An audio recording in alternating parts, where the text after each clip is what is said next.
hell is scary. They've gone into some detail of why hell is scary, but heaven doesn't sound that much greater in comparison to me. Like hell, if you've read like Dante's Inferno, which I have because I'm smarter than you, you'll know there's all these layers to hell. Like the first layer is like a river of boiling feces you swim in 1,000 years, and then the second layer you eat rust for 1,000 years, and the third layer you shit that rust out for 1,000. Very painful. Don't try it.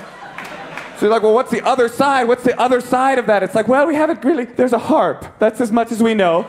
A harp. Can you imagine what it would be like if you gave up all the awesome stuff in life, like marijuana and going to raves in order to get to heaven, and you get up there and the pearly gates are like, hey, welcome to heaven, here's your harp. You're like, oh, okay. Really? This is okay. And you're a good Christian, so you try to make the best of it. I'll just play it and see what happens. 1,000 years goes by. 10,000 years later, are you kidding me? Are you serious? This is all there is to heaven? This harp? Is there anything else? Yeah, there's one more treat. You get to hang out with your family forever. Yeah, you remember the last time you spent the afternoon with your mom? You remember that? You remember that moment where you're like, I gotta get the out of here now!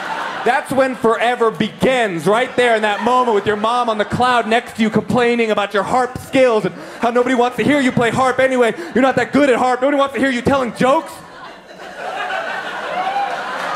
Sorry.